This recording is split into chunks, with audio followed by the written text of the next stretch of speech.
కొన్ని వాక్య భాగాలు మనకి తెలిసినవే కదా అని ఒక నిర్లక్ష్యం అనుకుంటుంది. అలా నేను పెద్దగా పట్టించుకొని ఒక వ్యక్తి జీవిత చరిత్ర నేను చాలా కాలం అలా వదిలేసాను, ఒకసారి చదివేసి. ఇప్పుడు నేను చదివినప్పుడు తెలిసిందేగా అన్నట్టు వదిలేసాను. అలా వదిలేసిన సందర్భం పొట్టి జక్కయ్య. ఇది ఎందుకు ఆ జక్కయ్య కోసం నాకు చెప్పడానికి ఇంట్రెస్ట్ లేదంటే, ఇంతకాలం చాలామంది ప్రసంగాలు ఆయన చుట్టే తిరుగుతాయి. చాలామంది ప్రసంగికులు ఆయన కోసం ఎక్కువ మాట్లాడతారు. ఏ ఈది ప్రసంగికుడు మొదలుకొని నేషనల్ ప్రసంగికుడు వరకు అందరూ ఆయన గురించి మాట్లాడతారు. మనం డిస్కషన్ చేయవలసిన థియలాజికల్ స్టడీస్ ఉన్నాయి, మౌలికమైన సిద్ధాంతాలు ఉన్నాయి, ఎన్నో ఈ రోజుకి తెగని నవతరం పండితులకు కూడా మింగుడు పడని ఎన్నో వచనాలు ఉన్నాయి. వీటిని మనం ఎలా అయినా ఫైట్ చేయాలని ఆశతో నేను వాటి జోలికి పోతుంటాను. కానీ ఎందుకో రాత్రి నాకు మనసు ఈయన మీద పడింది. ఆ చదువుతున్నప్పుడు నాకు అనిపించింది, ఇంకా చాలా ఉందబ్బా ఈయన గురించి, ఇవేం చెప్పట్లేదు ఏంటి అనిపించింది నాకు. అనుకోసారి చూద్దాం. అప్పుడప్పుడు ఇలాంటి క్యారెక్టర్ స్టడీ మనం ధ్యానిద్దాం. చూద్దాం ఒకసారి. మొదటి 10 వచనాలు చదువుదాం. లూకాసు వార్త 19వ అధ్యాయం మొదటి 10 వచనాలు చూడండి. ఆయన సంచరించుచు యెరికో పట్టణములో ప్రవేశించి దాని గుండా పోవుచుండెను. ఇదిగో సుంకపు గుత్తదారుడును యేసుక్రీస్తు వారు ఎవరో అని చూడగోరని గాని పొట్టివాడైనందున జనులు గుంపు కూడి ఉండుట వలన చూడలేకపోయాను. అప్పుడు యేసుక్రీస్తు వారు ఆ త్రోవన రానై ఉండెను కనుక అతడు ముందుగా పరిగెత్తి ఆయనను చూచుటకు మేడి చెట్టు ఎక్కెను. యేసు ఆ చోటికి వచ్చినప్పుడు కన్నులెత్తి చూసి, జక్కయ్య త్వరగా దిగుము, నేడు నేను నీ ఇంట ఉండవలసి ఉన్నదని చెప్పాను. అతడు త్వరగా దిగి సంతోషముతో వారిని చేర్చుకొనెను.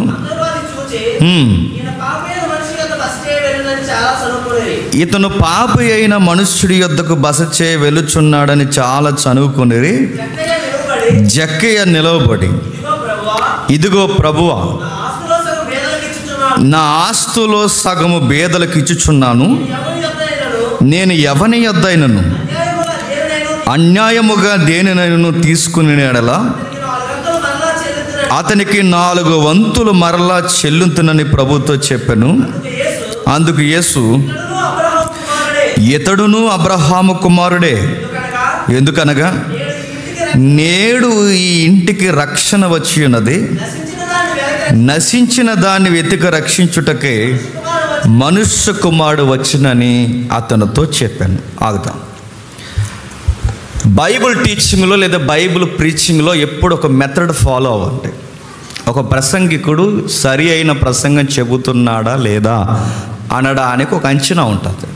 ఆ అంచనా ఏంటంటే, ఇప్పుడు మనం ఏదైనా ఒక సందర్భం, ఇప్పుడు ఒక సందర్భం చదివాంగా 19వ అధ్యాయం 10 వచనాలు చదివాం. ఈ 19వ అధ్యాయం 10 వచనాలు పేరా మిస్ అవ్వకూడదు ప్రసంగం అయ్యే వరకు. ఏదన్నా కీలకమైన ఒక వచనం తీసామనుకోండి, ఆ వచనం మిస్ అవ్వకూడదు. దాన్ని రైట్ టీచింగ్ అంటారు. దాన్ని మీరు తెలంగాణ నుంచి మన వైజాగ్ బార్డర్ వరకు చూడండి, ఒక తిరమరం ఉన్నటువంటి ప్రసంగాలు. అక్కడ ఒకటి తీస్తారు, ఇక్కడ ఒకటి తీస్తారు, ఇలా ఒకటి తీస్తారు. ఎన్నిసార్లు అవుట్ సైడ్ వెళ్ళిపోతారో ప్రసంగంలోంచి. నేను ఇంట్లో ఉన్నప్పుడు మా అమ్మాయి ఏం చేసింది, మీ అమ్మాయి ఏం చేస్తే మాకు ఎందుకు, పట్టి పడిపోయిందన్న. పట్టి పడిపోతే మాకేంటి, కొనుక్కురామా? ఇలాంటి పోలికలు ఇస్తారని అడుగుతాను. బయటికి ఉదాహరణ అవసరమే, న్యూస్ ఎగ్జాంపుల్ అవసరమే, కానీ టెక్స్ట్ని డిస్టర్బెన్స్ చేయకూడదు. దీన్ని రైట్ టీచింగ్ అంటారు. ఇప్పుడు 10 వచనాలు మనం తీసుకున్నాం. ఈ 10 వచనాలు అర్థం చేసుకోవడానికి మిగిలిన వచనాల యొక్క ఆధారం మనం తీసుకోవాలి తప్ప మళ్ళీ వదిలేసి గాలికి లాంగ్ జంపులు చేయకూడదు. మీకు ఎందుకు నేను చెప్తున్నానంటే, రేపొద్దున్న మీరు ఎక్కడైనా ఉపదేశాలు చెప్పే అవకాశం దేవుడు మీకు ఇస్తే ఇది బండగా గుర్తుపెట్టుకోండి. బోధించే విధానం అంటారు దాన్ని. కాబట్టి ఈ రెఫరెన్స్ ఒకసారి మనం చూద్దాం.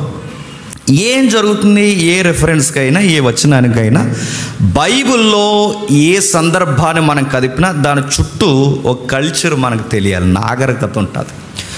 ఆ నాగరికతలో నుంచి మనం బైబిల్ని అర్థం చేసుకుంటేనే బైబిల్ మనకి ఇంకా బాగా అర్థమవుతుంది.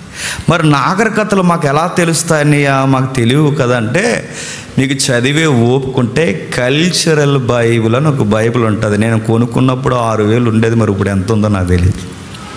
వీలైతే కొనుక్కోండి. ఆ బైబిల్ యొక్క ప్రత్యేకత ఏంటంటే ప్రతి వచనం వెనకాల కల్చర్ చెబుతుంది. అప్పుడప్పుడు అది ఫాలో అవ్వండి. ఇప్పుడు ఈ సందర్భంలో వెనకాల ఒక నాగరికత ఉంది, సమకాలీన నాగరికత ఉంది. ఏముంది? ఒక మహాసామ్రాజ్యం మొదటి శతాబ్దంలో పరిపాలన చేస్తుంది, తెలుసు కదా. ఆ మొదటి శతాబ్దంలో ప్రపంచాన్ని పరిపాలిస్తున్న 4వ అతిపెద్ద సామ్రాజ్యం ఏ సామ్రాజ్యం? అది రోమా సామ్రాజ్యం. ఈ రోమా సామ్రాజ్యం చాలా పెద్దది. రోడ్లు వేసే విధానం కనిపెట్టింది వాళ్ళే. రోడ్లకు పక్కన చెట్లు వేసే విధానం కనిపెట్టింది మనోళ్ళు. ఎవరన్నా అడగండి. రోడ్లు వేసిన విధానం కనిపెట్టింది వాళ్ళు. ఇక్కడి నుంచి ఇక్కడికి దేశాలకి లింక్ ఉండాలి, వాణిజ్యం జరగాలి. అది జల మార్గంలోను భూమార్గంలోను ఇలాంటి వర్తకం జరగడం రాజ్యానికి లేదా రెవెన్యూకి మంచిది అని ఆ రాజ్యం విస్తరించడం స్టార్ట్ అయింది. ఎప్పుడైతే ఈ సామ్రాజ్యం రోజు రోజుకి తన పరిధులు దాటుతున్నప్పుడు ఒక సామ్రాజ్యం, ఒక గవర్నమెంట్ నడవాలి అంటే ఏముండాలి? రెవెన్యూ ఉండాలి. రెవెన్యూ ఉండాలంటే రెవెన్యూ ఎలా వస్తుంది? పెట్రోల్ బంకులు ఉన్నాయి అప్పుడు. రెవెన్యూ ఎలా వస్తుంది? అప్పుడు ఏమైనా ఇలా ట్యాక్స్ వేసే ఈ టెక్నాలజీ ఉందా? ఎలా ఈ టైప్ ట్యాక్స్ వేసేది? ఆ రోజు లేదు. బ్రాందీ షాపులు ఉన్నాయా? అదే పెద్ద రెవెన్యూ. దేవుళ్ళకి వచ్చాం కానీ లేకపోతే నేనేమో షాప్ పెట్టుకుందును. నిజంగానే దానికి ఉన్న గిరాకీ ఇంక దేనికి లేదు. రెవెన్యూ రావాలి అంటే ఇప్పుడున్న గవర్నమెంట్ అయినా, రేపొద్దున గవర్నమెంట్ అయినా, పాత గవర్నమెంట్ అయినా, ఏ గవర్నమెంట్ రన్ చేయాలన్నా ప్రభుత్వానికి మంచి రెవెన్యూ. బార్ షాపులు ఆ రోజు వాళ్ళకి రెవెన్యూ రావాలి. ఎంత పెద్ద సామ్రాజ్యం నడవాలి అంటే వాళ్ళకి నిధులు కావాలి, నిధులు. ఆ నిధులు పేద ప్రజలు ముక్కు పిండి వసూలు చేసేవారు. దాన్ని సొంకం అన్నారు బైబిల్లో, దాన్ని ట్యాక్స్ అన్నారు దాని బైబిల్లో. దాన్ని ఇదిగో సొంకపు గుత్తదారులు అని పోల్చారు ఆ ఉద్యోగాన్ని. అలాంటి పరిస్థితుల మధ్య ఈ నేపథ్యం జరుగుతుంది. పన్నులు వసూలు చేస్తున్నారు, ఎందుకంటే రెవెన్యూ కావాలిగా ప్రభుత్వానికి. ఆ పెద్ద ప్రభుత్వం నడవాలి అంటే డబ్బు కావాలి కనుక ఆ డబ్బు కొరకు ట్యాక్సులు వసూలు చేశారు. ఎప్పుడైతే ఈ పన్ను వీళ్ళు వసూలు చేయడం ప్రారంభించారో వీళ్ళ కింద ఎక్కువ నలిగిపోయిన వారు రోమీల కన్నా చెప్పండి యూదులు ఎక్కువ నలిగిపోయారు. ఆ యూదులు నలిగిపోవడమే కాదు, వీళ్ళకి మంటొచ్చేసే బాధ ఏంటంటే వీళ్ళ దగ్గర సుంకాన్ని వసూలు చేసి, డబ్బు వసూలు చేసి, ట్యాక్స్ వసూలు చేసి వీళ్ళ దగ్గర ముక్కు పిండి డబ్బులు తీసుకుని ఈ డబ్బుతో ఈ రోమీలు ఏం చేసేవారంటే రోమీల యొక్క దేవతలకి గుళ్ళు కట్టేవారు. వాళ్ళకి ఎలా ఉంటుందంటే యూదులకి అసలు యెహోవా దేవుడు కాకుండా వేరొక దేవుడు గుడి ఆరాధన అంటేనే వాళ్ళకి చాలా ఇబ్బందికరం అయిపోద్ది. అందుకే యేసు ప్రభువు వారిని సిలువేసేయడానికి ప్రధాన కారణాల్లో మరొక కారణం ఏంటి చెప్పండి? యెహోవాని తండ్రి అంటున్నాడని. యెహోవాని తగ్గించిన, యెహోవాని కనుమరుగే చేసేలా మాట్లాడిన ఇలాంటి వాళ్ళ సహించరు. వాళ్ళు బట్టలు చింపేసుకుంటారు, బూడిద చల్లుకుంటారు. వాళ్ళు ఎంతకంటే ఇదిగో ఇది దైవ దూషణ అని తమను తాము ఒకసారి సొసైటీలో వ్యక్తీకరించుకుంటారు. ఈ ప్రభుత్వం దగ్గర కూడా వీళ్ళు అలా బాధ బయటికి కక్కలేక ఉండిపోయేవారు. వాళ్ళ డబ్బులు తీసుకుని వీళ్ళు ఏం చేసేవారంటే గుడులు గోపురాలు కట్టించేవారు. ఇది వాళ్ళకి అస్సలు నచ్చేది కాదు. ఒకడు ఉంటాడు క్రీస్తు మొదటి శతాబ్దంలోనే సరిగ్గా ఈ దేవాలయంలో వాడు కావాలని యూదుల్ని ఎక్కిరించడానికి పందిని వధిస్తాడు. పందిని ఎందులో? సొలొమోను మందిరంలో. అంటే వాళ్ళ డబ్బులే తీసుకుని మళ్ళీ వాళ్ళనే ఎక్కిరించడం. తట్టుకోలేక నలిగిపోతున్న యూదులు ఈ సుంకం వసూలవుతున్నప్పుడు చాలా ఇబ్బంది పడిపోయేవారు. ఒకవేళ కట్టమండి, నేల మాది, నింగు మాది, కష్టం మాదిరా, నీకెంత కట్టాలరా పన్ను అంటే ఈ విమానం మోతకి ఏం చేస్తారు ఎవరు? ఇక్కడ బాగుంటాయి డైలాగులు అవి, అక్కడ బాగో. ఇక్కడంటే అదే మనకు చెప్పుకోవడానికి బాగుంటాయి.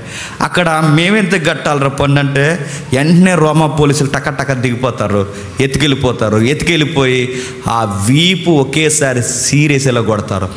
ఎప్పుడైతే ఆడిని బహిరంగంగా కొడతారో మళ్ళీ ఇంకొకటి ట్యాక్స్ ఎగ్గొట్టాడంటే వాడికి చెమటెక్కిపోయేలా కొడతారు. అందుకే ట్యాక్స్ ఏదోలా కట్టేస్తారు. అలా కడుతున్నప్పుడు యూదులు దృష్టిలో నచ్చిన కార్యక్రమం ఏంటంటే, ఈ పన్ను వసూలు చేస్తున్నప్పుడు వీళ్ళు ఏం చేసేవారంటే రోమీని పెట్టేవారు కాదు యూదుల మీద పన్ను వసూలు చేయడానికి. యూదులలో యూదులనే పెట్టేవారు. నా మాటలు అర్థమవుతున్నాయా? యూదులలో యూదులు అంటే యోధ ప్రజల మీద పన్ను వసూలు చేయడానికి, రెవెన్యూను పోగేయడానికి మళ్ళీ యూదులనే పెట్టేవారు. అలా యూదుల్ని పెట్టిన ఉద్యోగాల్లో ఒక ఉద్యోగం ఏంటంటే మత్తయి చేసిన ఉద్యోగం, చెప్పండి, జక్కయ్య చేసిన ఉద్యోగం. దాన్నే ట్యాక్స్ కలెక్టర్ అంటారు. అది అధిక మొత్తంలో వసూలు చేస్తారు. అంటే ప్రభుత్వం వసూలు చేయమన్నది 10% అనుకోండి, వీళ్ళ 30% వసూలు చేస్తారు. లేదా ఒక 50% అనుకోండి, వాళ్ళు 70% వసూలు చేస్తారు. అదేంటి 50గా వసూలు చేయాలి, 70 ఎంతకు వసూలు చేస్తున్నారంటే వాళ్ళకి జీతాలు ప్రభుత్వం ప్రత్యేకంగా ఇవ్వదు. మీరు వసూలు చేసుకున్న దాంట్లోనే జీతాలు జమ చేసుకోండి. ఇది యూదులకి మర్రీ సిరెత్తేది. ఎందుకంటే మన వాళ్ళ ఉండి మీరే మా మీద బతకడానికి ఆ ప్రభుత్వం ఏదో వసూలు చేయమంటుంది, అదన్నా వసూలు చేయకుండా మీరు మొత్తానికి మా మీదే మీరు బతుకుతున్నారు, అసలు మీరు మన వాళ్ళు అనే జాతి గౌరవం ఉందరా మీకు అని తిట్టుకునేవారు. ఎవరిని? ఈ సుంకాన్ని వసూలు చేసేవారిని. ఈ సుంకాన్ని వసూలు చేసేవారిని తిట్టడమే కాదు, మన వాళ్ళ ఉండి మనకి సపోర్ట్గా ఉండకుండా ఈ రోమిలికి సపోర్ట్ కొట్టున్నారు. ఇది చాలా చాలా తప్పు అని ఈ సుంకాన్ని వసూలు చేసే మత్తయ్యని కానీ జక్కయ్యని కానీ ఆయన కింద ఉన్న వారిని చాలా తిట్టుకునేవారు. రెండవది, గవర్నమెంట్ చెప్పిన దానికన్నా ఎక్కువ వసూలు చేసేవారు. ఎక్కువ ఎందుకు వసూలు చేస్తున్నారంటే మరి వీళ్ళకి జీతాలు ఉండవుగా. వీళ్ళ జీతాలు కూడా ఎందులో తీసుకోవాలి? వాళ్ళు కష్టపడిన దాంట్లో, అంటే వాళ్ళు వసూలు చేసిన దాంట్లోనే జీతాలు తీసుకోవాలి. ఇప్పుడు ఇలాంటి నేపథ్యంలో, ఇలాంటి వాతావరణంలో జక్కయ్య కూడా పనిచేస్తున్నాడు. సరిగ్గా జక్కయ్య గారు ఏ టౌన్లో ఉంటారంటే ఎరుకో టౌన్లో ఉంటాడు. ఏంటి ఎరుకో అంటే? ఎరుకో పాడైపోవాలి కదండి బైబిల్ ప్రకారం. ఆ వేశ్య, ఆవిడ పేరు ఏం పేరు? రాహాబను వేశ్య దగ్గర అక్కడి నుంచి ప్రవచనాలు కొనసాగాయి. ఈ దేశము, ఈ నగరము మట్టి కొట్టుపోతుంది. మరి మట్టి కొట్టుకుపోకుండా ఇంకా జక్కేటేం వరకు ఎరుకు ఉండడం ఏంటి? మీకు ప్రశ్న వచ్చిందా లేదా? టైం అయిందని అర్థమైందా? అడుగుతున్నాను నేను, మళ్ళీ చెప్పండి. ఎరుకో పట్టణం, ఆవిడ దగ్గర నుంచి దాని మీద శాపాలు ఉన్నాయి. ఎరుకో పట్టణం నాశనం అవుద్ది, ఎరుకో పట్టణం బూడిదవుద్ది, ఎరుకో పట్టణం పునాదులతో కూలిపోద్ది. మరి ఎరుకో పట్టణం కూలిపోద్దుగా, మరి ఎరుకో పట్టణానికి యేసు ప్రభువు వారు రావడం ఏంటి అంటే, ఎప్పుడు గుర్తుపెట్టుకోండి, ఐగుప్తి పోతాది అన్నాడు. ఐగుప్తి ఈ రోజుకి ఉందా లేదా? ఉంది. సిరియాని తీసేస్తాడు, సిరియా ఇప్పటికీ ఉందా లేదా? మరి దేవుని మాట నెరవేరాలిగా. నెరవేరలేనట్టు ఇంకా నెరవేరుతుందా? నా మాట మీకు అర్థమవుతుందో లేదో? నెరవేరాలి. సమకాలీన ప్రవచనాలు అవి నెరవేరాలి. మరి నెరవేరినప్పుడు ఇంకా సిరియా ఉంది, ఇంకా బాగ్దాద్ ఉంది, ఇంకా మనకు కనబడుతున్న ఐగుప్తు ఉంది. అది తీసేవాళ్ళుగా. విషయం ఏంటి చెప్తున్నా? తీసేశాడు. మరి ఉన్నాయిగా. అప్పుడున్న ఐగుప్తి ఇప్పుడున్న ఐగుప్తి వేరు. బాగా వినండి, జాగ్రఫికల్ ఎవిడెన్స్ ఇది. అప్పుడున్న ఐగుప్తి మీరు వెళ్ళి చూడండి, టూరిజం ప్లేసులుగా చూస్తున్నారు. చూసారు? పిరమిడ్స్, ఎడార్లు, అప్పుడప్పుడు ఇజ్రాయెల్ టూర్కి వెళితే ఆ టూర్లో ఒక ప్లేస్ మనకు చూపిస్తారు, ఆ పిరమిడ్స్, ఆ గిజా పిరమిడ్, అవి అసలు ఐగుప్తి. అది ఆ ఐగుప్తి ఏమైందంటే ఇసుక దెబ్బలు అయ్యింది. దేవుడు చెప్పినట్టే ఐగుప్తి చెప్పండి కనుమరుగైంది. ఆ ఐగుప్తి యొక్క పిల్లే ఇప్పుడున్న ఐగుప్తి. తల్లి లేదు. మరలా ఎరుకో అంటే ఒరిజినల్ ఆ టైం ఎరుకో లేదు యేసుప్రభు వచ్చే టయానికి. పాత ఎరుకో వేరు, కొత్త ఎరుకో వేరు. పాత ఎరుకో ఏమైంది? యెహోషువ కాలం నుంచి ప్రవచనాలు చెప్పాడుగా, అది నెరవేరిపోయింది, కనుమరుగైపోయింది. ఆ పట్టణం పాడైపోయింది రాజుల కాలంకి వచ్చారు. చూద్దాం ఒకసారి రిఫరెన్స్ చూద్దాం ఒకసారి, మళ్ళీ వద్దాం టెక్స్ట్ దగ్గరికి. మొదటి రాజుల గ్రంథం 16వ అధ్యాయం, మొదటి రాజుల గ్రంథం 16వ అధ్యాయం 31వ వచనం చూడండి.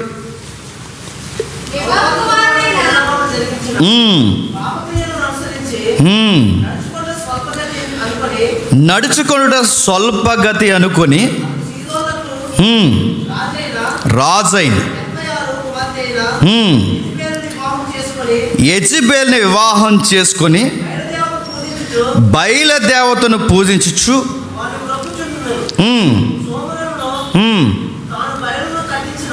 సోమ్రోనును తాను కట్టించిన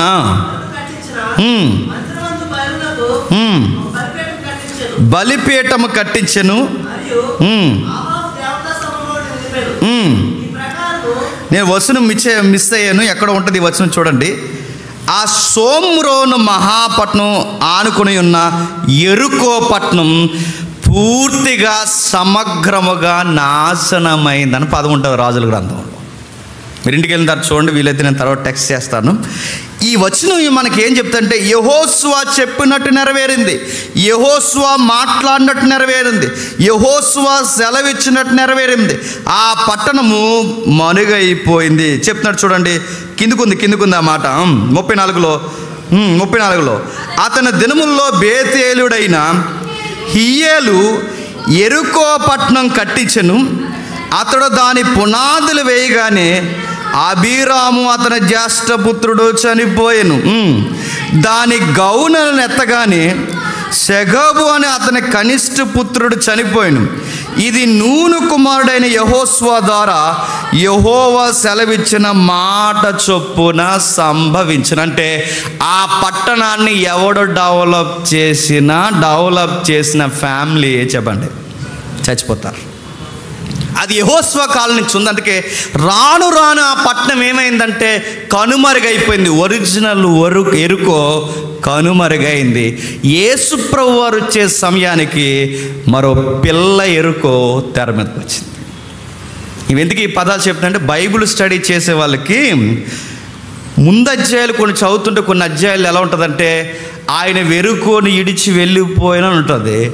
అదే సందర్భం మిగిలిన సువార్తలు ఏముంటుందంటే ఆయన ఎరుకోలోనికి ప్రవేశించిన ఉంటుంది. అంటే అక్కడ విడిచి వెళ్ళిపోయాడని అదే సందర్భంలో ఉంది, ఇక్కడ ప్రవేశించిన. అది ఎలాగంటే విడిచి వెళ్ళిపోయింది పాత ఎరుకో, ప్రవేశించినది చెప్పండి కొత్త ఎరుకో. ఈ ఎవిడెన్స్ లేకపోతే బైబిల్లో తప్పులు ఉన్నాయి అనుకుంటే. ఎందుకంటే ఈ మధ్య కొంతమంది తయారైపోతున్నారు. ఎవరో సఫీ గారట గుడ్ ఫ్రైడే మెసేజ్ చెప్తారంటే ఇంక మనకన్నా తెంగురోలు ఇంకెవరు లేరు. ఇంకా ఆయన గుడ్ ఫ్రైడే మెసేజ్ చెప్పడం ఏంటి?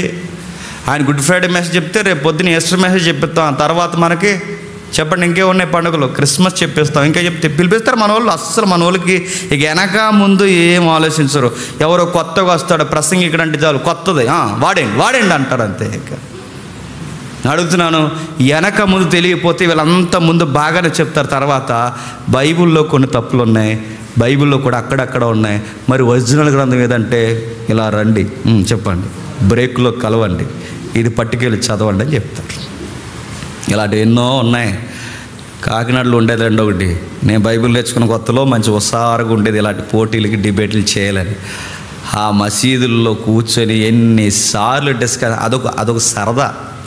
ఆ డిస్కషన్ చేస్తున్నప్పుడు ఆ రోజు అలాగే పౌలకి ఏమీ తెలియదు, వీళ్ళకి ఏమీ తెలియదు, ఇలాంటి ఏ రెఫరెన్స్ చూపిస్తారంటే పెద్ద బైబిల్ పరిశోధన అంటారు. ఏం చూపిస్తారు? ఇలాంటి పదాలు చూపిస్తారు. అది ఎరుకులోకి వెళ్ళాడని ఉంది, ఇక్కడికి బయట వచ్చాడని ఉంది. చూసావా బైబిల్లో ఏమున్నాయి తప్పులు. ఇప్పుడు నేను ఏం చేయమంటావు? వచ్చే ఇందులోకి ఇలా వచ్చే అంటారు. అందుకే కాస్త బైబిల్ చదువుతున్నప్పుడు ప్రసంగం బోధిస్తున్నప్పుడు ఇవన్నీ కవర్ చేసుకోవడం ఎంతైనా మనకి శ్రేయస్కరం. ఓకే, ఎరుకో పట్టణం అనేది వచ్చింది. ఈ వచ్చిన ఎరుకోలోనికి ఇప్పుడు యేసుక్రీస్తు వారు వస్తున్నారు. వచ్చి ఏమని మాట్లాడుతున్నారు చూద్దాం. ఇప్పుడు వెళ్దాం సందర్భంలోనికి. 19వ అధ్యాయం లూకా సువార్త మొదటి వచనం చూడండి. ఆయన సంచరించుచు ఎరుకో పట్టణంలోనికి ప్రవేశించి దాని గుండా పోవచ్చుండు. అంటే ఆయన ప్రవేశించి ఎరుకో పట్టణము గుండా పోవచ్చుండెను. ఇదిగో సుంకపు గుత్తదారుడును ధనవంతుడునైన జకరయ్య అని మనుష్యుడు. ఇప్పుడు ఎరుకు అంటే ఏంటో క్లియర్ అయింది. ఇప్పుడు కిందికి ఇప్పుడు జక్కయ్య అన్నాడు. జక్కయ్య అనే పదం ఎక్కడి నుంచి వస్తుందంటే జకరయ్య అనే పేరు నుంచి వచ్చింది. అప్పారావు అవినాశ్ ఎలా అయ్యాడో చెప్పండి. జకరయ్యలోంచి వచ్చిన పదమే చూపిస్తాం. జకరయ్యలోంచి వచ్చిన పదమే జక్కయ్య. మీరు అక్కడి వరకు ఎందుకు? మరియమ్మ ఉందా? మరియమ్మ పదం ఎక్కడిది? మిరియాము. అవే సౌండ్స్. అంటే ఈ పేర్లు రాను కొంచెం రూపాంతరం చెందాయి, అర్థాలు అవే ఉంటాయి. ఈ జక్కయ్య కొరకు మనం మాట్లాడుకుంటున్న 1 by 1 ఒక ఇమేజ్ ఫాలో అవుతుంది. మీద ఒక లుక్ వేసి రెఫరెన్స్ లుక్ వేసి నాకు లుక్ వేయండి, బండి ముందుకు వెళ్తుంది. చూద్దాం. ఈ ఎరుకో గురించి మాట్లాడుతూ కిందకు వచ్చేసరికి అంటున్నాడు జక్కయ్య అనగానే జకరయ్య అనగానే 2 పేర్ల అర్థం పరిశుద్ధుడు, శుద్ధుడు అని అర్థం. శుద్ధమైన వాడు 2వ పదం ఉంది. అమాయకుడు 3వ పదం ఉంది. జాలి కలిగిన వాడు. పేరు ఒకటి చెప్పండి, బతుకు ఒకటి. ఎవరిది? జక్కయ్య గారిది. అమాయకుడు అండి ఈయన, ముక్కు పిండి వసూలు చేసేస్తున్నాడు. పేరు ఒకలా ఉంది, జీవితం ఒకలా ఉంది. శుద్ధుడు అంది. శుద్ధుడా చెప్పండి. ఎంత కలంకం అంటించుకున్నాడో పేదోళ్ళు డబ్బులు పిండుకొని. శుద్ధుడా? పైగా పేరేమో సొసైటీలో మంచి పేరెట్టుకున్నాడు, చేసే పనులేమో పూర్తిగా దేవునికి ప్రజలకి విరుద్ధమైన పనులు చేస్తున్నారు. ఇప్పుడు మనం కూడా అంతే, మంచి పేర్లు పెట్టుకుంటాం, చేసే పనులన్నీ దరిద్ర పనులు చేస్తాం. ఎవరండి ఆయన అలా తాగేస్తాడు? ఎవరు అలా తాగేస్తాడు? అబ్రహాం గారు అలా బ్యాందీ తాగేస్తారు. అబ్రహాం గారు బ్యాందీ తాగేస్తారు. ఈ తరం అబ్రహాం బ్యాందీ తాగేస్తారు ఏటో మరి.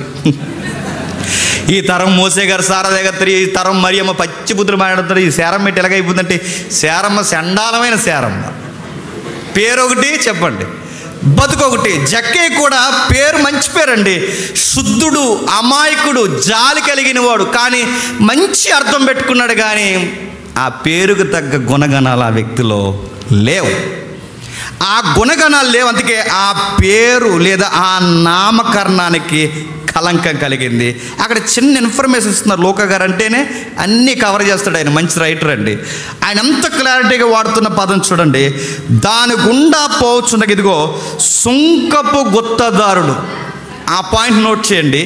సుంకపు గుత్తదారుడు అంటే సుంకాన్ని వసూలు చేసేవారు వేరు, చెప్పాలి. గుత్తదారుడు వేరు. సుంకు అంటే ట్యాక్స్ వసూలు చేసేవాడు వేరు, గుత్తదారుడు వేరు. సుంకపు గుత్తదారుడు అంటే సుంకాన్ని వసూలు చేసేవారి మీద ఆఫీసర్గా పనిచేసేవాడే చెప్పండి. గుత్తదారుడు అంటే ఈయన కింద కొంతమంది వడ్డీ వసూలు చేసే వాళ్ళు ఉంటారు. ఈయన పెద్దరెడ్డి గారిలా కూర్చుంటారు అన్నమాట. ఎవరు? ఏమిరా ఆ జోన్లో వసూలైనయా, ఆ వీధులు వసూలైనయా, లేదా ఈ వీధులు వసూలైనయా, పర్సంటేజ్ ఎదురా అని అడుగుతాడు అనమాట. ఎవరు? చిన్నోడేం కాదు, పొట్టోడు అన్నారు కదా, చిన్నోడేం కాదు. ఈయన చాలా పొడగు ఉన్న వాళ్ళ మీద ఆఫీసర్లో ఉన్నాడు. ఎవరు? జక్కయ్య. ఎందుకో ఆయన గుత్తదారుడు అంటే అకౌంట్స్ ఇదిగో అది క్లియర్ చేస్తాడు, తీసుకొస్తాడు. ఆ తీసుకొచ్చిన దాంట్లో పర్సంటేజ్ తీస్తాడు. ఇదిగో ఇది ప్రభుత్వానికి జమ చేసండి, ఈ పర్సంటేజ్ మనకు కొంచెం రాబాయ్, నీ జీతం ఇదిగో ఇది నా వాట, మీకు ఎందుకంటే అంత పెద్ద ఏటో అడుగుతున్నావు, పెద్దోడిని అంటాడు. అలా ఎవరు ఉంది ఎవరికి? జక్కయ్య గారికి. ఇలా మెయింటైన్ చేస్తుండగా అందరి జీతబత్యాలు ఎందులో తీయాలి? ట్యాక్స్లోనే తీయాలి. ఈ ట్యాక్స్లో ఇవన్నీ తీస్తూ ఒక విధంగా ఆయన అందులోనే ఎదిగిపోయాడని చాలా కాలం అనుకుంటాం. కాదు, ఈయన స్వతహాగా ఆస్తిపరుడేనండి. డబ్బులు ఉన్నాయి ఈయనకి. కానీ ఈ డబ్బులున్నా ఒక పనికి మలిపించింది. ఆ పిచ్చేటి చెప్పండి, ఇంకా డబ్బులు కావాలి. అదేంటి అంటే ఈయన సుంకాల మీద డబ్బులు ఉన్నాడు కదంటే బైబిల్ అంటుంది డబ్బులున్నవాడు సుంకాల మీద అవ్వలేదు. బైబిల్ ఎంత క్లారిటీగా మాట్లాడుతుంది. ఇదిగో సుంకపు గుత్తదారుడు ధనవంతుడు అంటే ట్యాక్స్ వేరు, చెప్పండి ఓన్ ప్రాపర్టీ వేరు. అంటే న్యాయపరమైన డబ్బు ఉంది ఆయనకి, చెప్పండి అన్యాయపు డబ్బు కూడా ఉంది. ఎవరికి? మామూలు వ్యవహారం కాదు ఇది. అర్థమవుతుందా? అంటే ఈయన స్వతహాగానే ఆస్తిపరుడు. నెక్స్ట్ ఆ ఆస్తిని ఇంకా దానికి మేళ కట్టడానికి ట్యాక్స్ వసూలు చేస్తున్నాడు. అంటే రెండు రకాలుగా కుబేరుడిగా ఎదిగాడు. అన్యాయపు సిరులోను కుబేరుడే, చెప్పండి మామూలు న్యాయపరమైన వైట్ మనీలో కూడా చెప్పండి కుబేరుడే. రెండు విధాలుగా గవర్నమెంట్ తరపున ఏ ఇబ్బంది లేదు ఈయనకి. ఈయన దగ్గర బ్లాక్ మనీ ఉన్నా గవర్నమెంట్ అడగదు, వైట్ మనీ ఉన్నా ఎందుకంటే ఈయన గవర్నమెంట్ మనిషి. ఈయన ఎవరు అడుగుతారు? ఈయన ఎవరు అడుగురు. ఇలాంటి టైంలో ఈ గుత్తదారుడు అందరినీ పోగేసుకుని ఇలా లైఫ్ గడిపేస్తున్నప్పుడు కొన్ని టాక్స్ కొన్ని రోజుల నుంచి వింటున్నాడట. ఆ మాటలు ఏమంటున్నాడంటే, యేసు అనే వ్యక్తి ఉన్నాడు, బాగా సూటుగా మాట్లాడుతున్నాడు అయ్యా, పర్సనల్ లైఫ్స్ మాట్లాడుతున్నాడంటగా. ఆ వ్యక్తి బోధన విధానం, ప్రవచనాల నెరవేర్పు ప్రకారం వచ్చిన మెస్సీ అని టౌన్లో మాట్లాడుకుంటున్నారంటగా. ఆయన ఏమంటారంటే ఈరోజు ఆయన టైం టేబుల్ ప్రకారం ఈ రూట్ మీదకి వస్తున్నాడట, మన ఏరియా మీద నుంచి వెళ్తున్నాడంట, ఈ నెల షెడ్యూల్ ఇలా ఉందంట అనగానే, అవునా ఇలా వస్తున్నాడు అనగానే టకాటకమని చూద్దామని అప్పుడే యేసుక్రీస్తు వారికి ఫాలోయింగ్ ఎక్కువ. ఇప్పుడు ఈ జనాల్లో ఈయనకి హైట్ తక్కువ, జనాలు ఎక్కువ. ఇప్పుడు ఎలా చూడగలడు? చూడాలంటే ఒక మంచి చెట్టు కావాలి. పెద్ద చెట్లు ఎక్కగలడా? ఎక్కితే ఇంక రాడు, ఇంకెందుకు వస్తాడా? పెద్ద చెట్లు ఎక్కలేడు. మరి ఏ చెట్లు కంఫర్ట్గా అందరూ ఎక్కగలిగే చెట్టు, మంచి బరువును కూడా కాయగలిగే చెట్లు ఉన్నాయి. ఆ చెట్టు పేరు మేడి చెట్టు. తెలుగులో ఒక పద్యం ఉండేదండి, మేడి పండు చూడు మేలియుండు, పొట్ట విప్పు చూడు పురుగులుండు, విశ్వదామిరామ కాదు విశ్వాసి విను, జక్కయ్య మేడు పండు లాంటి జీవితం గడుపుతున్నాడు. సొసైటీలో పెద్ద మనిషి మొత్తం పురుగులు పట్టున్నాడు ఆత్మీయంగా. అచ్చు ఆ చెట్టుకి పోలిన జీవితమే ఉంది ఈయనకి. మేడు పండే పురుగులతో నిండిపోయిన జీవితం. ఎక్కాల్సిన చెట్టు. దేవుడి ప్లానింగ్లు భలే ఉంటాయండి. ఎక్కడ ఎక్కించాలో ఎక్కడ దించాలో ఆయనకి బాగా తెలుసు. ఎవరిని ఎక్కడ మొత్తాలో మొట్టికాయలు వెయ్యాలో ఆయనకి బాగా తెలుసు. సింబాలిక్గా కూడా ఆ చెట్టే ఎక్కాడట. ఏ చెట్టు? మేడి చెట్టు. మేడి చెట్టుకుండే గుణం ఏంటంటే ఆ చెట్టు బాగా గుబురుగా ఉంటుంది. ఏ చెట్టు? మేడి చెట్టు. కొమ్మలు ఎక్కువ ఉంటాయి. ఆ కొమ్మలు ఈ చెట్టుకి ఎప్పుడైతే గుబురుతనం ఉంటుందో ఇలా నడిచి పరిగెట్టి ఎక్కొచ్చేది. దాని కొమ్మలు ఇలా షార్ప్గా ఏదో పిట్టగోళ్ళు కట్టినట్టు ఇలా గుబురుగా ఉంటాయన్నమాట. అది పరిగెట్టి, అందుకే మీరు చూడండి ఎలా ఎక్కేసాడట, పరిగెట్టే ఎక్కేసాడట. అలా ఎలా ఎక్కేస్తాడు? అలాగే ఎక్కేస్తాడు. అలా ఎక్కేశాడు, చెట్టు మీద కూర్చున్నాడు. ఎప్పుడు వస్తాడా అని ఎదురు చూస్తున్నాడు. ఆ చెట్లు, ఆ గుబురు చెట్టులో ఖచ్చితంగా మేడి చెట్టు గుబురుగా ఉంటుందండి. ఆ గుబురు చెట్టులో ఈ పొట్టైనా చెప్పండి కలిసిపోయి ఉంటాడు. కానీ విషయం ఏంటి చెప్పనా, మనం పాతాళ మందు దాక్కున్నాను, గ్రహాల మీదకి వెళ్ళి కూర్చున్నాను, సముద్ర అగాధ జలములలో దాక్కున్నాను, మన ప్రభువుకి కనబడనేది ఏది లేదు. ఆయన అన్నీ చూస్తాడు. ఆయన ఈ వేలో వెళ్ళిపోతున్నాడు అనుకుంటాం, కానీ వెనక ఎవరు పట్టుకుంటున్నారో, ఎవరు ఎదురు చూస్తున్నారో, ఏ కళ్ళు ఏ విధముగా ఆయన ఎదురు చూస్తున్నారో అన్నీ చూస్తాడు. ఆయన చూస్తూ సరిగ్గా రూట్లోకి ఈ నెలలో ఈ షెడ్యూల్ ప్రకారం ఇలా రావడానికి కారణం ఏంటంటే అతిపెద్ద ప్రాజెక్టులో ముఖ్యమైన ప్రాజెక్ట్. ఈ ట్యాక్స్ కలెక్టర్లకి ఏజెంట్గా సుపీరియర్గా పనిచేస్తున్న జక్కయ్యతో ఈ మీటింగ్ ఉందని కలిసాడట. ఎంత బాగా రాశాడు చూడండి. అక్కడ నాకు భలే అనిపించిందండి. ఎంత బాగా రాస్తున్నాడు చూడండి. 5వ వచనంలో, యేసు చోటికి వచ్చినప్పుడు కన్నులెత్తి చూసి, జక్కయ్య త్వరగా దిగుము, నేడు నేను నీ ఇంట ఉండవలసి ఉన్నదని అతడు త్వరగా దిగి సంతోషముతో ఆయన్ని చేర్చుకొనెను. అక్కడ ఒక పదం ఉంది చూడండి, నేను నీ ఇంట ఉండవలసి ఉన్నది. ఏంటట? నేను నీ వెంట ఉండవలసింది కాదు, నీ ఇంటికి రావాలనుందన్నాడా, నేను చూడాలనుందన్నాడా? కానీ పక్క ముందే ఈ యొక్క ప్రోగ్రాం ప్రిపేర్ అయినట్టు చెప్తున్నాడు చూడండి. ఉండవలసింది అంటున్నాను. ఉండవలసిందంటే ఇలా ఉండాలని ఎవరు నిర్ణయించారు? తండ్రి నిర్ణయించాడు. సమరయ స్త్రీని మధ్యాహ్నం వేళ కలవాలని తండ్రే నిర్ణయించాడు. అక్కడ కూడా ఇదే పదం ఉంటుంది. ఇదిగో సమరయ మార్గమున వెళ్ళవలసి ఉండగా, అంటే ఆయన ఎవరిని ఎప్పుడు మీట్ అవ్వాలో తండ్రి చిత్తము. తండ్రి చిత్తము లేకుండా భోజనం చేయలేదు, తండ్రి చిత్తము లేకుండా పానీయం తీసుకోలేదు, తండ్రి చిత్తము లేకుండా కాలు కదపలేదు. ఆయన ఎక్కడ అడుగులు పెట్టాలో, ఏం మాట్లాడాలో, ఎవరెవరిని మీట్ అవ్వాలో, ఎవరిని ఆహ్వానించాలో, ఇవన్నీ ప్రణాళిక పక్కే ముందు టైం టేబుల్ రెడీ చేసింది ఎవరు చెప్పండి? తండ్రి అయిన దేవుడు. అందుకే ఉండవలసి ఉందంటే ఎందుకు ఈ పదం చెప్తున్నాడు? నీ దగ్గరికి రావాలని నా తండ్రి యొక్క అనాది సంకల్పం. అందుకే వస్తున్నాను. ఈ యొక్క ప్రోగ్రాంలో నాకు అతి ముఖ్యమైనది జక్కయ్య నీ దగ్గరకు రావాలని. మధ్యాహ్నం వేళ 12 గంటలకి సమరయ స్త్రీ దగ్గర కూర్చోవాలన్నది ఎంత ముఖ్యమైనదో, ఈ మేడు చెట్టు దగ్గర నీ దగ్గరకు రావాలన్నది కూడా అంతే ముఖ్యమైనది. అంటే నువ్వు ఈరోజు నన్ను ఎదుగుతున్నావేమో, కాలం పుట్టక ముందే నిన్నెతకడం నా తండ్రి స్టార్ట్ చేశాడు, గుర్తుపెట్టుకో. ఈరోజు నా కొరకు నువ్వు ఎదురు చూస్తున్నావేమో, నీ ఉనికే రాకముందు ఈ టైంలో నీ ఉనికి అనేది ఒక ప్రారంభం అవుద్దని, టైం పుట్టక ముందే నీ కొరకు నా తండ్రి ఎదురు చూస్తున్నాడని గుర్తుపెట్టు. అందుకే ఉండవలసి ఉన్నది. నేను అనుకుంటానండి, జస్ట్ టీ బ్రేక్ వెళ్ళినట్టు వెళ్ళాడండి వాళ్ళ ఇంటికి. ఎవరు? యేసుక్రీస్తు వారు టీ బ్రేక్ వెళ్ళినట్టు వెళితే టీ బ్రేక్లోనే మొత్తం ఆస్తి ఇచ్చేసాడట, టీ బ్రేక్కి. మరి లంచ్కి వెళ్తే 2 రోజులు వాళ్ళ ఇంట్లోనే ఉంటే, జస్ట్ బ్రేక్ టైంలో అలా విజిటింగ్ ఇస్తేనే ఎంత మారిపోతే, దేవుణ్ణి అడుగుతాను ఎన్నిసార్లు మనకు విజిటింగ్ ఇస్తున్నాడండి? ఎన్నిసార్లు చెప్పండి? పలుమార్లు మనం దర్శిస్తున్నాడు. మనం మారం, టీ దాకా వెళ్ళిపో అంటాం. మనం మారం, మనం ఆత్మీయంగా అంత బలం పొందాం, ఎక్కువ గంటలు దేవునితో కూర్చోడానికి ఇష్టపడడం. కానీ జక్కేకి చిన్న టైం ఇచ్చాడట. ఆ టైంలో ఆయన స్పందన చూడండి. 6-7 వచనాలు చూడండి. అతడు త్వరగా దిగి సంతోషముతో తనను చేర్చుకొనెను.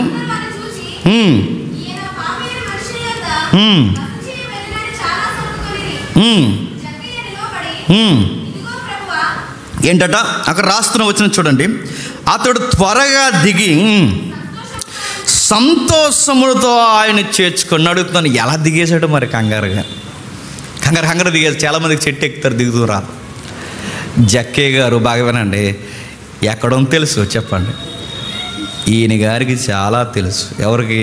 జక్కే గారికి. పొట్టోడేనండి, పేరుకి పొట్టోడు. చెప్పండి, అన్నీ తెలుసు. ఆయనకి చెట్లు ఎక్కడం తెలుసు, మనుషుల్ని గింజడం తెలుసు, మనుషుల దగ్గర లాగడం తెలుసు, అన్నీ తెలుసు. ఈ మనుష్యుడిని ప్రభు మాట్లాడుతున్నాడు, నీ ఇంట ఉండవలసి ఉన్నదని. జక్కయ్యతో ప్రభు సంభాషణ చేస్తుంటే జక్కయ్య సంతోషించాడు. నెక్స్ట్, జక్కయ్యతో ప్రభు సంభాషిస్తుంటే ఇంకెవరు సంతోషిస్తారు చెప్పండి? తండ్రి సంతోషిస్తాడు. అయితే కుమారుడు సంతోషిస్తున్నాడు, తండ్రి సంతోషిస్తున్నాడు, జక్కయ్య సంతోషించాడు. ఎవరు సంతోషించలేదు చెప్పండి? చుట్టూ ఉన్న వాళ్ళు సంతోషం. కొంతమంది అదో రకం బ్యాచ్ ఉంటారండి. ఆడితో మాట్లాడుతున్నాడు ఏంట్రా, మరి ఎవరితో నాతోనే మాట్లాడు, ఇంకెవరితో మాట్లాడు. పాస్టర్ గారిని బురదనేసి బ్యాచ్ ఉంటారు తెలుసా? మర్చిపోయాడండి ఈ మధ్య. కొత్త వాళ్ళు ఎక్కువైపోయారండి జేమ్స్ గారికి. మర్చిపోయాడు. ఇది ఎలా, ఈ సనుగులు ఎలా ఉంటాయి అనుకున్నారు? అంటే పోలికి రాజు చెప్పుకున్నాను, కొంతమంది అనుభవిస్తున్న వాళ్ళు ఉన్నారులేండి. ఆ సనుగులు ఉంటాయి. మనమే నీతిపరులు, ఎదుటోడు అస్సలు నీతిపరుడు కాదు, పాస్టర్ గారు ఏంటి అలాంటి వాళ్ళతో మాట్లాడుతున్నాడని అదో రకమైన సనుగులు ఉంటాయి తెలుసా? జక్కే టైంలో కూడా యేసు ప్రభు వారు మాట్లాడుతుంటే సనుగుతున్నారట. ఎంత సనిగారంటే, ఈ మనిషితో ఈ మనిషి మాట్లాడుతున్నాడంటే బహుశా ఈయన కూడా ఇండైరెక్ట్గా ఏమైనా అన్న డౌట్స్ వచ్చేసాయట. లోకం ఎలాంటి చెప్పినా మనం మాట్లాడే మనుషుల్ని బట్టి కూడా మన క్యారెక్టర్నే చెప్పండి. అంచనా వేసేస్తారు. వాళ్ళ ఇష్టం, ఇంకా వాళ్ళు రాసేస్తారు, రివ్యూలు ఇచ్చేస్తారు మన మీద. వాళ్ళ ఇష్టం. ఆడితే ఎలా మాట్లాడతాడండి, ఆడితో ఆడిడు అంతే కొట్టే తీసే అంట. సేమ్ మాట్లాడతారు. యేసుక్రీస్తు వారిని కూడా అలాగ అనుకుంటున్నారట. సనుగుతున్నారు, ఎందుకంటే ఆయన ముందుకు రాలేరు. మాట్లాడుకుంటున్నారు. వాళ్ళ మాటలనే ప్రభు పక్కన పెట్టాడు. జక్కయ్యతో మాట్లాడుతున్నాడు. 8వ వచనంలో జక్కయ్య నిలబడి, ఇదిగో ప్రభువా, నా ఆస్తిలో సగం బీదలకు ఇచ్చుచున్నాను.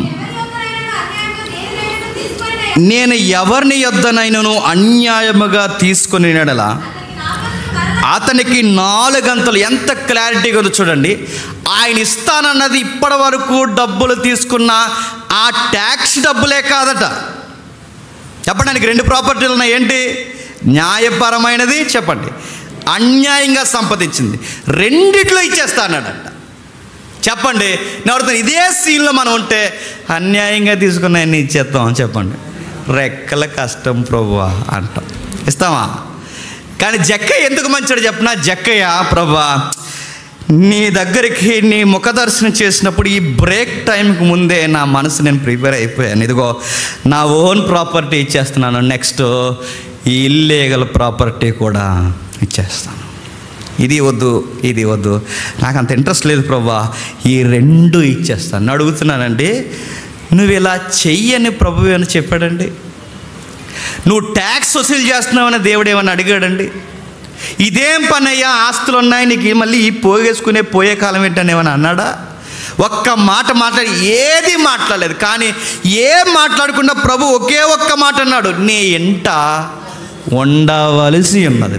నీ ఇంట ఉండవలసి ఉన్నదంటే ఆ ఒక్క మాటకి ఎంత స్పందించాడంటే ఏం జరుగుంటుంది? బైబిల్ స్కాలర్స్ ఇలా అంచనా వేశారు. ఏమన్నారు తెలుసా? ఆ ఒక్క మాటకి ఇతను ఎంత ప్రిపేర్ అయిపోయాడంటే మార్పు ఇది ఇప్పటికిప్పుడు బ్రేక్లో వచ్చింది కాదు. చెప్పండి, ఇది ఎప్పటి నుంచో ఊగిసలాట జరుగుతుంది. చేస్తున్నది తప్పు అని అర్థమవుతుంది. కానీ ఆ తప్పుని తప్పుగా, తన తప్పుని బహిరంగంగా తన వెలుగులో చూపించే దైవ దర్శనం లేదు. ఆ ఊగిసలాట మధ్య ఊగుతున్నాడు. ఎప్పుడు దీని నుంచి బయటపడాలి? ఎప్పుడు అంటే ఈ ప్రిపరేషన్ అనేది ఇప్పుడు కాదు, ఆ టైం కొరకు ఎదురు చూస్తున్నాడు. ఆ టైం రానే వచ్చింది.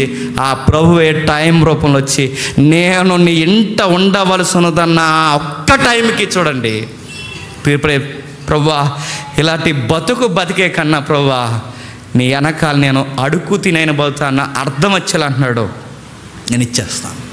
ఈ తులతూగే జీవితం నాకు వద్దు. ఈ డబ్బులు పోగేసుకుని ఇవన్నీ వద్దు ప్రభువా. ఎందుకంటే నేను ఎంత పోగేసినా నేను ఎక్కువ రోజులు ఉన్నాను. నేను ఎంత పోగేసినా ఇది పట్టుకుపోయేది ఏముండదు. నాకు అర్థమవుతుంది, నేను వెంబడించాలన్నా, నీ రాజ్యంలో ఉండాలన్నా నేను ఇచ్చేస్తున్నాను. నా మనస్సు మార్చుకుంటున్నాను. నాకు కలిగిన నా రెక్కల కష్టార్జితాన్ని ఇచ్చేస్తున్నాను. నెక్స్ట్ చెప్పండి, నా యొక్క సొంకం నుంచి వచ్చిన దాన్ని కూడా ఇచ్చేస్తున్నాను. 2 ఇచ్చేస్తాను ప్రభు. ఏంటి సొంకాన్ని ఇచ్చేయడంటే అర్థం ఉందండి. తన ఆస్తులు ఇచ్చేయడం ఏంటండి? అంటే భక్తిలో కమిట్మెంట్ ఉంది. చెప్పండి, దాన్ని ఇంకా స్థిరపరిచే వాళ్ళే ఎప్పటివరకు ఆయనకు దొరకలేదు. ఈ మధ్య ఊగిసలాడుతున్నారు. ఈ లోపల అటు ఇటుగా ఊగిసలాడే వారికి పబ్లిక్ జడ్జిమెంట్లు ఇచ్చేస్తుంటారు. మంచోడు కాదండి.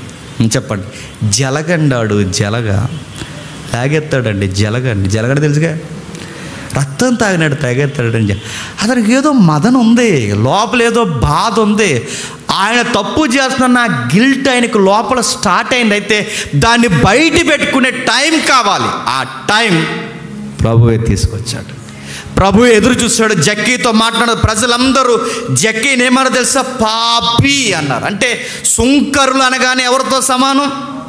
పాపులు. ఎందుకంటే ట్యాక్స్ మన ప్రజల దగ్గర వసూలు చేస్తున్నారు. పాపులు సుంకర్లు ఈక్వల్ క్యాడర్ అంటే సుంకర్ అంటే పాపి. ఇక జక్కైన ప్రజలందరూ పాపులు అన్నారు. ప్రభు వచ్చి చెప్పండి, పరిశుద్ధుడు అబ్రహాము కుమారుడు అన్నాడు. ఒక మాట అడుగుతున్నాను, చెప్పండి, అబ్రహాము కుమారుడు అంటే, ముగిస్తున్నాను, అబ్రహాము కుమారుడు అంటే ఒకప్పుడు అబ్రహాము కుమారుడే. ఈ మాట నాకు చదివినప్పుడు నా రోమలు ఒకసారి అలా లేచినట్టు అనిపించింది నాకు. అబ్రహాము కుమారుడే, కానీ తప్పిపోయిన అబ్రహాము కుమారుడు. దేవుడంటే ఇష్టమున్న కుమారుడే.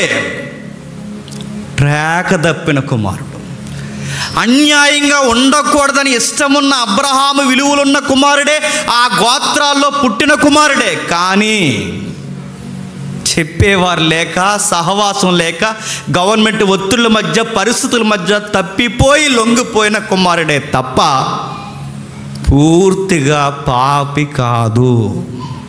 మంచోడే.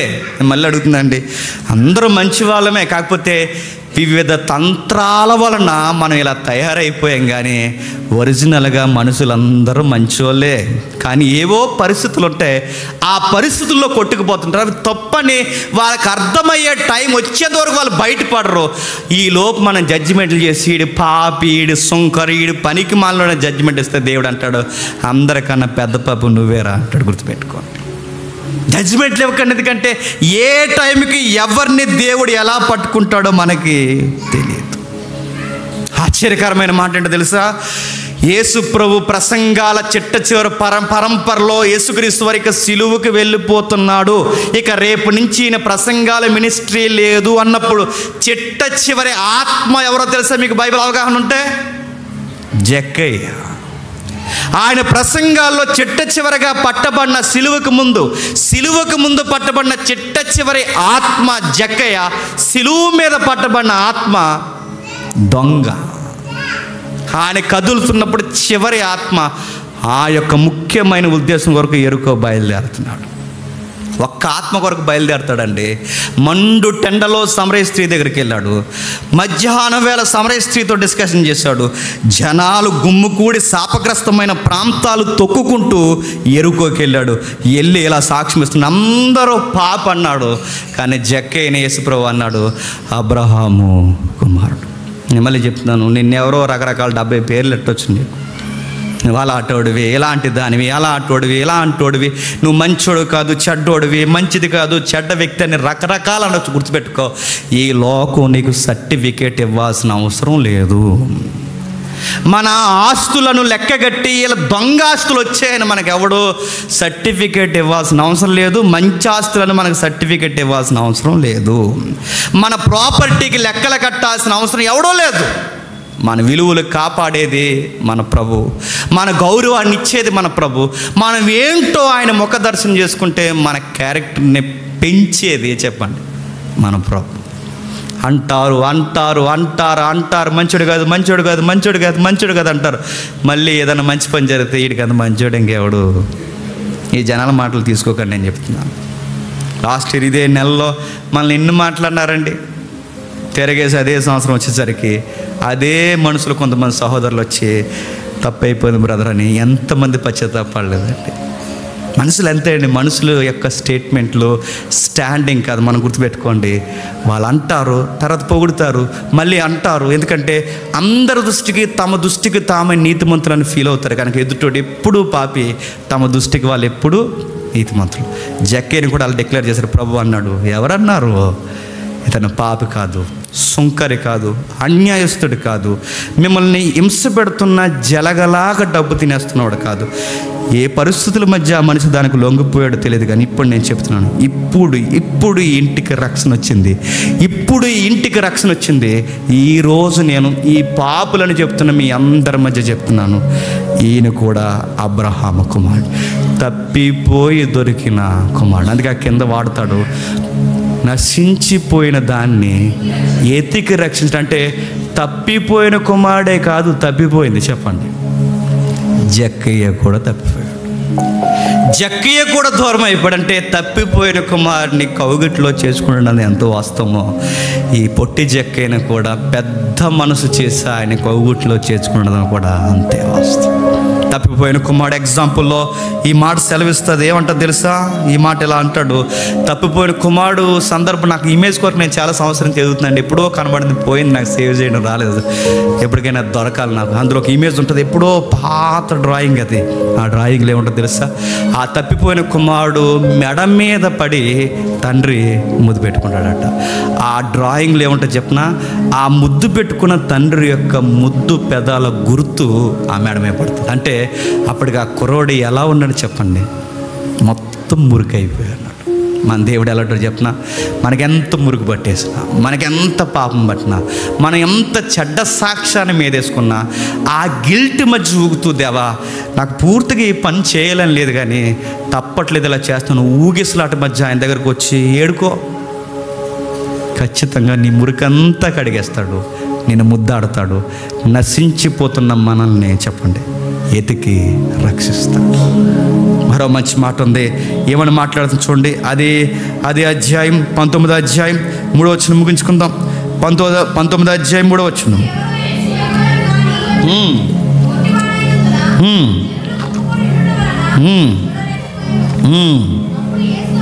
ఏంటట?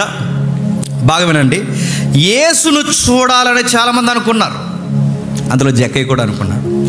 ఆ చూడాలనుకున్న వారిలో ఎంతమంది ఉన్నారు? యేసుని తప్పుబట్టాలి చూసి అనుకున్న వాళ్ళు రాలేదండి. నెక్స్ట్, యేసును చూసి రొట్టెలు తినాలనుకున్న వాళ్ళు రాలేదండి. నెక్స్ట్, ఆయన ఆశ్చర్య కార్యాలు చూడాలనుకున్న వారు రాలేదండి. నెక్స్ట్, ఆయన పునరుద్ధానం గొడవ ఏంటో తెలుసుకోవాలనుకున్న వాళ్ళు లేరండి. నెక్స్ట్, ఏ రోజు కూడా చూడాలనుకున్నాడు, పిలాతు కూడా చూడాలనుకున్నాడు, కానీ వీళ్ళందరూ చూసే చూపు వేరు. చెప్పండి, జక్కయ్య చూడాలనుకున్న చూపు వేరు. జక్కయ్య ఎలా చూడాలనుకున్నాడంటే, ఆ పరిశుద్ధిని ఒక్కసారి చూసి నేను తీసుకోవాల్సిన నిర్ణయం తీసుకోవాలన్న ఆశతో చెప్పండి చెట్టెక్కాడు. నీవు నన్ను చూడడం కాదు జక్కయ్య, నేనే నిన్ను చూస్తున్నాను, దిగి రావయ్యా అన్నాడు. దయలరా మీ ఇంటికి వెళ్దాంరా, ఒకసారి కూర్చొని మాట్లాడుకుందానే.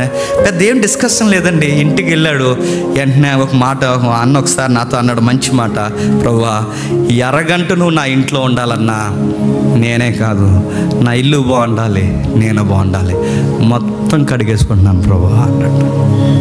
నేను అడుగుతున్నాను, ఇలా మన ఇంటిని మన ఒంటిని తయారు చేయగలమని అడుగుతున్నాను. జక్కయ్య పొట్టోడు అన్నాను, కానీ ఈయనకున్న నిర్ణయాలు ఎంత గొప్ప ఉన్నాయి చూడండి. నెక్స్ట్ మరో వచనం చూడండి. అదే 19వ అధ్యాయం 3వ వచనం ఒకసారి చూడండి. 19వ అధ్యాయం 3వ వచనం చూడండి ఒకసారి.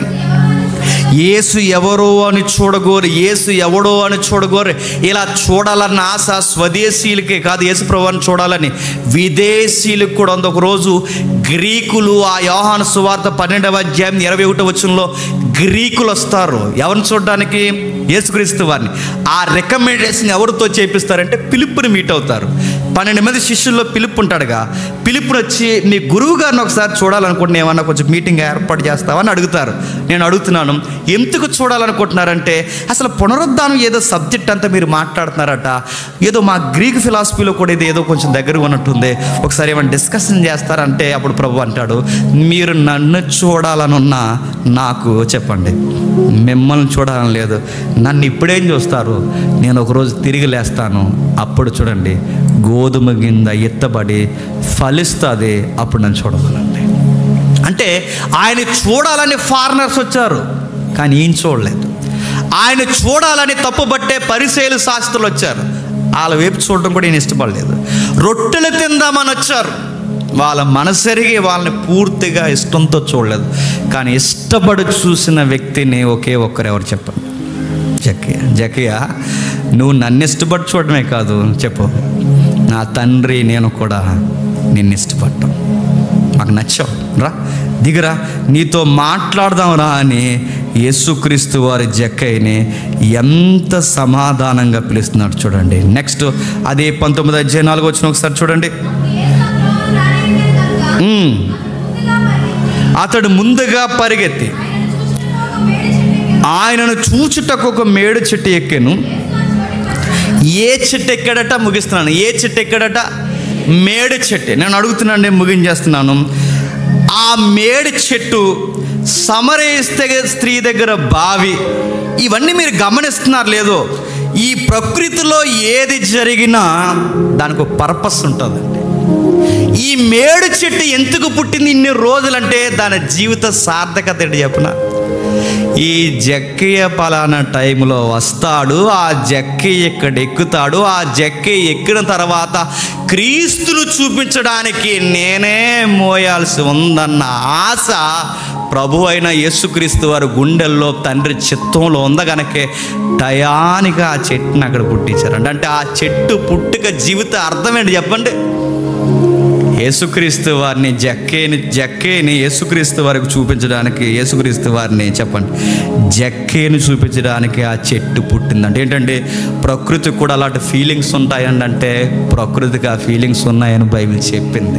చూద్దాం ఒకసారి రోమిలికి రాసిన పత్రిక ముగిద్దాం. చూడండి రోమిలికి రాసిన పత్రిక 8వ అధ్యాయం, రోమిలికి రాసిన పత్రిక 8వ అధ్యాయం, రోమిలికి రాసిన పత్రిక 8వ అధ్యాయం 19వ వచనం, రోమిలికి రాసిన పత్రిక 8వ అధ్యాయం 19వ వచనం. దేవుని కుమారుల ప్రత్యక్షత కొరకు సృష్టి మిగిల ఆశతో చెప్పండి తేరు చూచుచు కనిపెట్టుచున్నది. తేరు చూస్తుంటే సృష్టి ఎవరి కోసం కనిపెడుతుందంట చెప్పండి? దేవుని కుమారులు ఎవరబ్బా? దేవుని కుమారులు ఎవరు? ఎక్కడుంటారు? వాళ్ళని చూడాలి, వాళ్ళ ప్రత్యక్షతను చూడాలి, వారి ఉనికిని చూడాలి, వాళ్ళ పాదాలు నడుస్తుంటే నేను పులకించిపోవాలి, వాళ్ళు నన్ను తాకుతుంటే నేను సంతోషపడిపోవాలని దేవుని పిల్లల మార్పు కొరకు ఈ సృష్టి ఎదురు చూస్తుంది. అడుగుతున్నాను, ఆ రోజు జక్కైన చెట్టు మోస్తున్నప్పుడు తన మైండ్లో ఉన్న ఫీలింగ్ ఏంటి చెప్పండి? జగదీష్ చంద్రబోస్ తెలియదు నేను చెప్పనా? మొక్కలకు ప్రాణం ఉందని చెప్పింది ఎవరు చెప్పండి? జగదీష్ చంద్రబోస్. ఆయన తెలియంది బైబిల్ చెప్తుంది ఏమని చెప్పనా? ఆ చెట్టు చాలా హ్యాపీ ఫీల్ అయింది జక్కైని మోసినందుకు. జక్కైని మోసినందుకు అడుగుతున్నాను, ఇక్కడ జక్కైని మోసింది మేడి చెట్టు, నతానియేలు దగ్గర మరో చెట్టు ఉంటుంది. మీరు ఇంటికి వెళ్ళిన చూడండి, అక్కడ అంజూరపు చెట్టు కింద ఉన్నాడట. ఎవరు? నతానియేలు. అంజూరపు చెట్టు అంటే నవతరం స్కాలర్స్ ఏమన్నారంటే అంజూరపు చెట్టు కింద ఉండడం అంటే పాపపు నీడలో ఉండడం అని దాన్ని పొయిటిక్గా ఇజ్రాయేల్కి కనెక్ట్ చేసి మాట్లాడుతుంటారు. ఎదురు చూస్తున్నాడు పాపపు నీడలో, అంధకార సంబంధమైన క్రియలు ఎదురు చూస్తున్న నతానియేలు అన్నాడు, నతానియేలు నువ్వు ఆ చెట్టు కింద ఉన్నప్పటి నుండే నాకు తెలుసు, నువ్వు ఉండక ముందు నుండి కూడా మీరందరూ నాకు తెలుసు. జక్కయ్యని ఏమన్నా తెలుసా? జక్కయ్య నీ పేరు జక్కయ్యనయ్యా అన్నాడు. నేను అవుతా చెట్టు ఎక్కిన ఆయన పేరు జక్కయ్యనికి ఆయనకి ఎలా తెలుసండి? ఎలా తెలిసేంటి? ఆయన పేరు జక్కయ్య అని తెలుసు, ఆయన ట్యాక్స్ వసూలు చేస్తున్నాడని తెలుసు, ఎవరేం చేస్తున్నారు ఈయనకి అన్నీ బాగా తెలుసు. నా పేరు జక్కయ్య, మై నేమ్ ఈజ్ జక్కయ్య అన్నాడా? అలాంటివి ఏమీ లేవు. ఆయన చెప్తున్నాడు జక్కయ్య నీ పేరు అంటే ఈయన పేరు పెట్టి పిలుస్తాడంటే నాకు మళ్ళీ కన్నీళ్ళు వచ్చిన మాట. ఎస్, తనకిష్టమైన గొర్రెలను చెప్పండి పేరు పెట్టి పిలుస్తాడు. జక్కయ్య అనే ఆ గొర్రె పిల్ల యేసుప్రభువుకి ఇష్టం. ఆ గొర్రె అబ్రహాం అనే మంద నుంచి పక్కకి వెళ్ళింది. ఆ తప్పిపోయిన ఆ గొర్రె పిల్లని ప్రభు జక్కయ్య ఇలా రా, నీ ప్లేస్ అది కదా, ఇలా రా అన్నాడు. ఇందులో జాయిన్ అయిపో. తనకిష్టమైన గొర్రెల్ని పేరు పెట్టి పిలుచుకుంటాడు. మరలా తన ఇష్టపడే గొర్రెలు కూడా తన యజమాని స్వరాన్ని వింటాయి. ఈ గొర్రె స్వరాన్ని వింది చంగుమని దూక్కుంటూ ఆ చెట్టు అలా దిగిపోయి సంతోషపడిపోయి అలా భుజాలు తాక్కుంటూ గొర్రె పిల్ల యజమాని అలా భుజాలు అలా తాక్కుంటుందో యేసుప్రభు వారికి అంత దగ్గర అయిపోయాడట.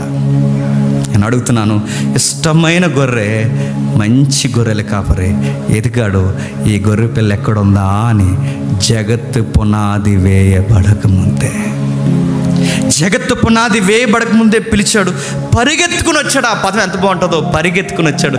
ఈ గొర్రె యజమానుడి స్వరాన్ని వింటుంది. ఎక్కడ నా ప్రియుడు ఎక్కడా అని, నా గొర్రె ఎక్కడుందని ఈ గొర్రెల కాపరి ఎదుగుతున్నాడు. రా, తనకిష్టమైన గొర్రెల కాపరిని పేర్లు పెట్టి పిలుస్తాడు. నేను పిలిచాడు. ఆయన స్వరాన్ని వారం వినగలుగుతున్నావా? లేకపోతే బోరు కొట్టేస్తుందా నీకు? ఇక్కడ ఎప్పుడు వదిలేస్తారని చూస్తున్నావు, 9 అయిపోతుందండి అనుకుంటున్నావా? నేను అడుగుతున్నాను, నేను ఆయన స్వరం. పేతురు అంటాడు ఒకరోజు, ప్రభువా ఎక్కడ పొమ్మంటావు ప్రభువా, నీ మాటలు నిత్య జీవపు మాటలు కలిగినవి, అలా ఇంటూ అలా బతికేద్దాం ఉంది ప్రభువా అంటాడు.